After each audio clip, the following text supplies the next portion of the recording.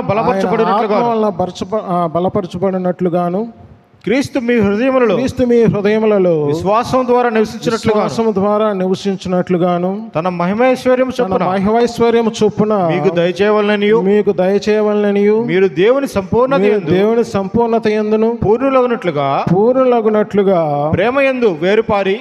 దేని యందు వేరుపారాడండి? ప్రేమ యందు వేరుపడాలి. కొలస్సీయులకు రాసిన పత్రిక 2వ అధ్యాయంలో మనం ఏదైతే విశ్వాసాన్ని అనుసరించామో ఆ పునాది గలమై ఆ పునాది యందు వేరుపారాలంటున్నాడు. అని అంటే మనకి అల్టిమేట్గా మన విశ్వాసాన్ని ఇక్కడ మనకి దేవుడు ఏమని చెప్తున్నాడు? మరలా ప్రేమ యందు వేరుపారాడాలంటున్నాడు. మనకి ప్రేమ యందు వేరు పారని పక్షంలో మనకి ప్రేమ ఎలాగా ఫలాన్ని పొందుతాం? వేరు పారితే ఫలాలు వస్తాయి. ఆత్మఫలం ఏంటమ్మా? మొదటి ఆత్మఫలం ఏమనగా ప్రేమ. ఆ ప్రేమ మనము ఫలముగా పొందాలని అంటే మనం ఖచ్చితంగా ఆ ప్రేమ యందు వేరుపారాలి. వేరుపారాలంటే ఆయన యొద్ద మనం నేర్చుకోవాల్సిన విధానం చాలా ఉంది ప్రియులారా. మనము సహోదరుల విశ్వాసాన్ని మనం చూపిస్తున్నామని అంటే ఇతరులను బట్టి, అంటే సహోదరుడు నీ పట్ల చూపించే విశ్వాసము ఎంతగా నీ మీద చూపిస్తున్నాడో ఆ జ్ఞానం ఎరిగినా చాలు. ఎందుకనంటే దేవుడి ఎలా విశ్వాసము సంపూర్ణ భక్తి కలిగి వాళ్ళు జీవించే క్రమంలో పరిశుద్ధుల ఎడల విశ్వాసాన్ని ఖచ్చితంగా చూపిస్తారు ప్రియులారు. అలాంటి చూపించిన వ్యక్తిని ఆధారం చేసుకొని మనం ఖచ్చితంగా ఏం చేయవచ్చు? నేర్చుకోవాలి ప్రియులారా. దేవుని వాక్యమే నేర్పుతుందని అంటే సంఘంలో ఉంచింది కూడా సత్యం గురించి అనుభవ జ్ఞానంగా ఉంచాలని. గత వారం సహోదరుడు, నేను ప్రేమించిన సహోదరుడు ఒక క్వశ్చన్ వేశాడు. బ్రదర్, లోకంలో ఖచ్చితంగా దేవుని నమ్మకపోతే వాడు నరకానికి వెళ్ళిపోతాడని అంటున్నారు కదా, దేవుడు మరి నరకానికి ఎందుకు పంపిస్తున్నాడు? ఆయన ఒక మాట అనుకుంటే, ఒక మాట తలుచుకుంటే ఖచ్చితంగా వాళ్ళు పరలోకానికి తీసుకోవచ్చు కదా అనే క్వశ్చన్ మనకు వేసుకున్నాం అనుకోండి. దానికి సమాధానం ఏం చెప్పాలి? ఏమనుకుంటాం మనం? దేవుడు ఆ రీతిగా మనల్ని ఏర్పాటు చేసుకోలేదనే జ్ఞానం మనం తెలుసుకోవాలి. అంటే దాని విషయంలో మన వాక్యం నేర్పుతుంది ప్రియులారా. కాబట్టి మనము ఆ విషయంలో గ్రహింపగలిగిన వారముగా ఉంటే దేవుని వాక్యమే మనకి ఖచ్చితంగా నేర్పుతుందన్న విషయాన్ని మనం బాగా ఎరిగిన వారు. అలాంటి విషయాలు మనం ప్రేమ యందు కూడా మనం వేరుపడాలని అంటే మనం ఖచ్చితంగా ఆ ప్రేమ అంటే నీటి కాలువల ఏరన నాటబడిన మొక్క ఏ రీతిగా ఫలం పొందుతుందో ఆ రీతిగా మనం ప్రభు విషయంలో లేకపోతే దేవుని వాక్యం విషయంలో ఎరుగుతాము అన్నట్టుగా మనం ఉంటే మనం వేరుపాడతాము. ఆటోమేటిక్గా మనం ఫలిస్తాం ప్రియులారా. అప్పుడు మన ముందు అసలు ఎటువంటి తలుపులు కూడా దేవుడు వేయడు. వారిని చక్కగా ఏదైతే మందను కాసే ఆ మంద కాపరి ఏ రీతిగా చేస్తాడు, అవి బాగుగా బయటికి వెళ్తూ ఉంటాయి. వస్తూ ఉంటాయి, చక్కగా అవి ఏమవుతూ ఉంటాయమ్మా, అభివృద్ధి పొందుతూ ఉంటాయి ప్రియులారు. మరి అలాంటి స్థితి కాకుండా మనం హెహెచ్కేల గ్రంథంలో 34వ అధ్యాయంలో చెప్పిన రీతిగా మన కాపురులు అలా ఉంటే మరి ఎలాగా చూస్తారా? హెహెచ్కేల గ్రంథం 34వ అధ్యాయం మొదటి 2 వచనాలు చదువుదామా? హెహెచ్కేల గ్రంథం 34వ అధ్యాయం మొదటి 2 వచనాలు. నేను ముగిస్తాను ప్రియులారు. మరియు యెహోవా వాక్కు నాకు ప్రత్యక్షమై, యెహోవా తనకు ప్రత్యక్షమై ఇలాగ సెలవిచ్చెను, నరపుత్రుడా, ఇశ్రాయేలీయుల కాపరులను గూర్చి ఈ మాట ప్రవచింపుము. ఆ కాపరులతో ఇట్లనుము, ప్రభువుకు యెహోవా సెలవిచ్చినదేమనగా తమ కడుపు నింపుకొను ఇశ్రాయేలీయుల కాపరులకు శ్రమ. కాపరులు గొర్రెలను మేపవలను కదా.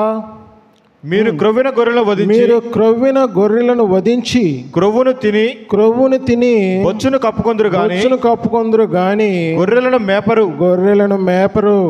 బలహీనమైన వాటిని మీరు బలపరచరు.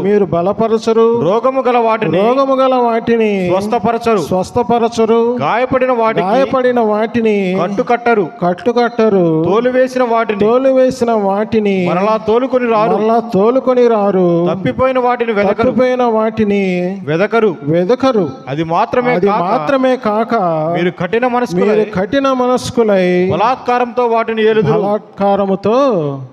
ఏలుదురు. ఇక్కడ ఇంకా ప్రేమ ఏడుందమ్మా చెప్పండి? ప్రేమ ఏడుంది?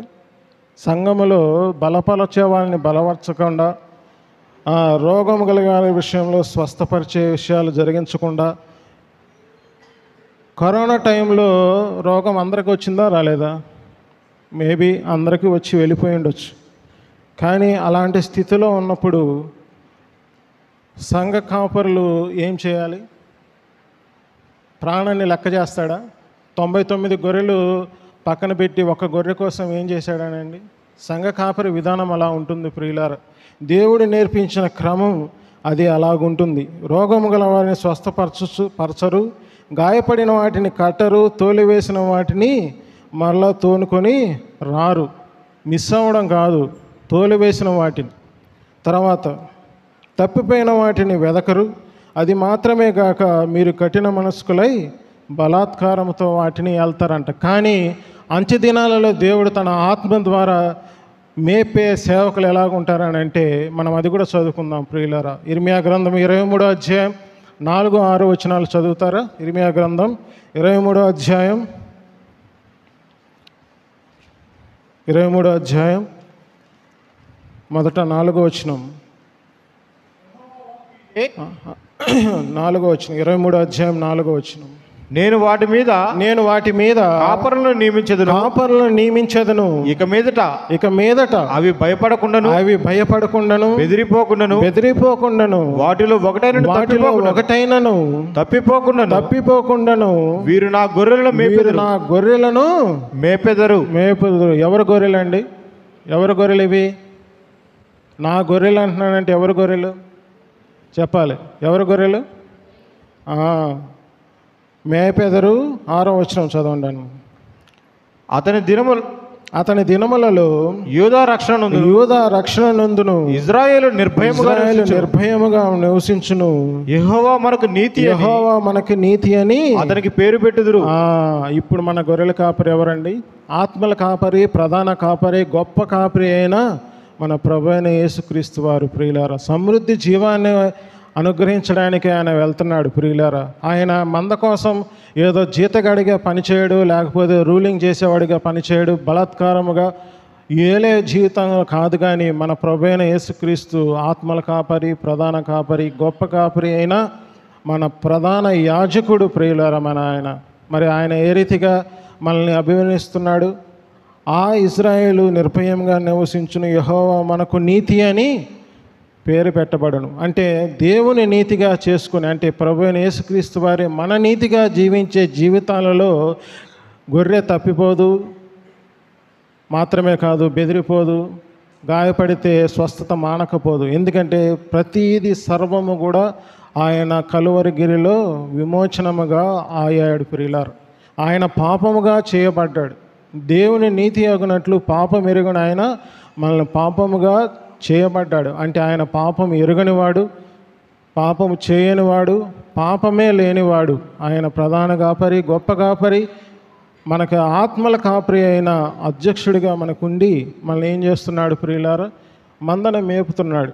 కాబట్టి మనం ఏ రీతిగా సహోదర ప్రేమ నేర్చుకోవాలనే విషయాన్ని మనము భయం కలిగి నేర్చుకుంటే బాగా ప్రవర్తించే వారం అవుతాం. అలాంటి స్థితిలో లేని పక్షంలో ధర్మ విరోధమైన సంబంధమైన ఆత్మ దుర్నీతిని ఆధారం చేసుకొని ఇదే సహోదరులను ఏం చేస్తుందండి? రూలింగ్ చేస్తుంది. అలాంటి వారు ఎవరి చేత శిక్ష చేయబడుతున్నారు చూడండి. లాస్ట్కి ఈ వచనం చూసి ముగిస్తాను. ఇదే తెస్సలోనికి రాసిన మొదటి పత్రిక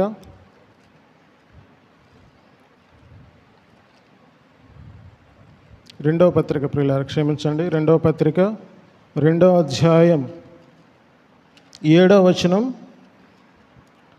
ధర్మ విరోధ సంబంధమైన మర్మము ఇప్పటికే క్రియ చేయుచున్నది గాని ఇది వరకు అడ్డగించుచున్నవాడు మధ్య నుండి తీసివేయబడు వరకే అడ్డగించును.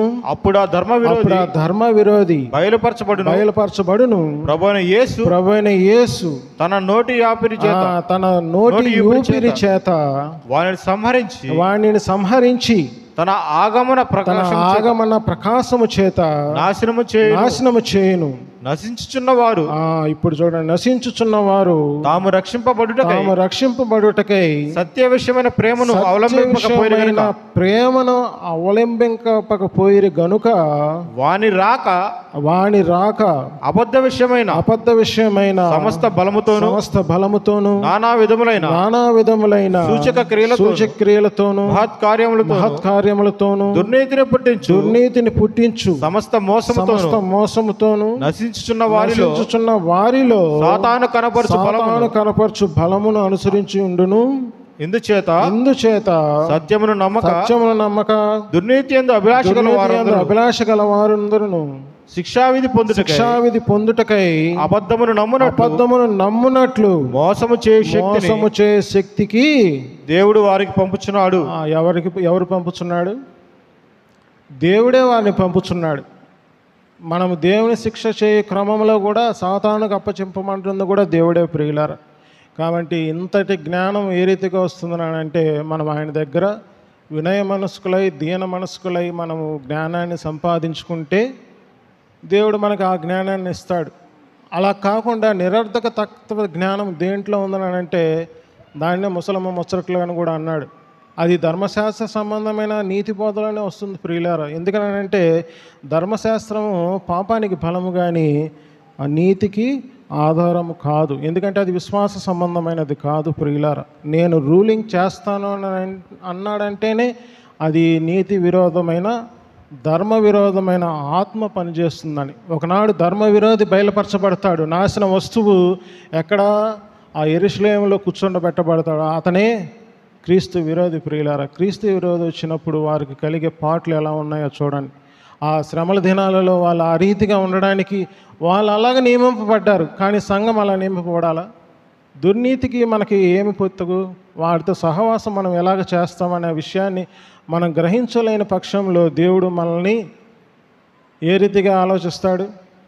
మన సంఘం లవోదికీయ సంఘం లాగా ఉంటుందా, ఫిలదెల్ఫియా సంఘం లాగా ఉంటుందా ప్రియులారా?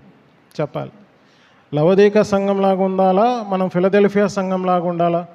తాళపు చెవిని మనకి ఇచ్చాడనే భాగ్యం, అంటే ప్రతి వాక్యాన్ని విప్పడానికి తాళం దేవుడు అనుగ్రహించాడు. అది దావీదు తాళపు చెవి అంటున్నాడు. కాబట్టి మనము ఆ నిర్దోషత్వాన్ని, నిరపరాధత్వాన్ని, ఆ సమాధానత్వాన్ని, స్థితిని కలిగిన మనము సహోదరుల ఏడులో కూడా ఆ రీతిగానే నిలవకపోతే మన సహోదర ప్రేమ మనలో కనుమరుగైపోతుంది. అల్టిమేట్గా దేవుడు తాను ప్రేమించాను కనుక ఇతరులను ప్రేమించమంటున్నాడు. ఇక్కడ మన గొప్ప ఏముంది ప్రియులారా?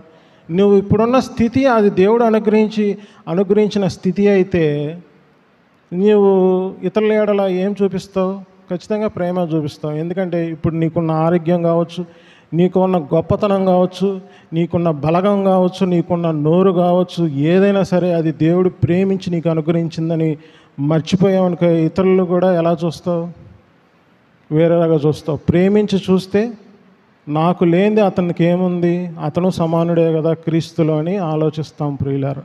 ఆలోచించినప్పుడు సమస్య పరిష్కారం కోసం మనం ఆలోచిస్తాం, కానీ సమస్య పెంచడం కోసం కాదు. కాబట్టి ఇవన్నీ జ్ఞానం కలిగి మసులుకొని క్రీస్తు ప్రేమను నేర్చుకుందాం. ఫిలదెల్ఫియా, ఆ ఫిలియో అంటే మనం ఏ రీతిగా అయితే ప్రేమ, ఎడల్ఫో అంటే బ్రదరన్ అంటే సహోదరుడు, సహోదరుని బ్రదరన్ లవ్ కలిగి ఉంటే మనమందరము సహోదరులము, స్త్రీలతో సహా సహోదరులే ప్రియులారా. మీరు స్త్రీలు కాబట్టి స్త్రీలకు ప్రత్యేకమైన రాయితీలు ఉన్నాయి, లేకపోతే మాకు ప్రత్యేకమైన అవి ఉన్నాయి ఇవి ఉన్నాయని అనుకుంటే అవి కేవలం వ్యర్థమే. మనమందరము శరీరముగా సహోదరులముగా ఒక్క పురుషునిగానే చేయబడ్డాం అన్న విషయాన్ని మనం జ్ఞాపకం చేసుకుందాం. ఇంతకాలము కూడా మనం ఇంకా కూడా సర్వసత్యంలోనికి నడిపింపబడని పక్షములో ఇకనైనా దేవుని మాటలు ఆసక్తితో విని నేర్చుకొని మనం ఆ సమాధాన స్థితిని పొంది అదే కొలస్సీల రాసిన పత్రిక 1వ అధ్యాయం 28వ వచనములో దేవుని ఎడల మనం సంపూర్ణంగా నిలబడ్డాం, కానీ ఒకనాడు క్రీస్తు న్యాయపీఠం ఎదుట మనం సంపూర్ణంగా నిలబెట్టాలని పౌలు భక్తుడు ఆ రీతిగా ప్రయాసపడుతున్నాడు. ఈ రీతిగా కూడా ఈ లోకంలో పరిశుద్ధాత్మ దేవుడు అనేక సంఘాల ద్వారా ప్రయాసపడుతుండగా అట్టి ప్రయాసలో మనం పాలువారం అవ్వాలి, కానీ సులువుగా చిక్కుపెట్టు పాపం వైపునో లేకపోతే సాతానికి అవకాశం ఇచ్చి శోధనల వైపునో మనం వెళ్ళిపోతే తద్వారా ఖచ్చితంగా దుఃఖకరంగానే ఉంటుంది ప్రియులారా. అటు దుఃఖము మనకు కలగకుండా ఉండాలనే దేవుడు మనకి ఏమనుగ్రహిస్తున్నాడు? ఆయన శక్తి చేత కాపాడబడే జీవితాన్ని ఇస్తున్నాడు. అటువంటి జీవితంలో అన్నీ కూడా ఎలా ఉంటున్నాయి? పచ్చని ఒలీవ మొక్కల వలె మనం ఫలింపు జీవితం, పచ్చని ఎక్కడ పరుండ చేసే జీవితం ప్రియులారా. కాబట్టి పచ్చిక బల్ల చెట్లలో పరుండ చేసే మన ప్రధాన యాజకుడైన గొప్ప కాపరి వైపు మనము లక్ష్యం ఉంచుదాం. మనము ధైర్యము నిరీక్షణ కలిగి మనము తుదమట్టుకు మన యొక్క విశ్వాసాన్ని కొనసాగిద్దాం. అటువంటి కృప మన షాలేము సంఘాన్ని పరిశుద్ధుల ఎండల కలుగునుగాక. ఆమేన్. దేవుడు తన వాక్యాన్ని దీవించునుగాక.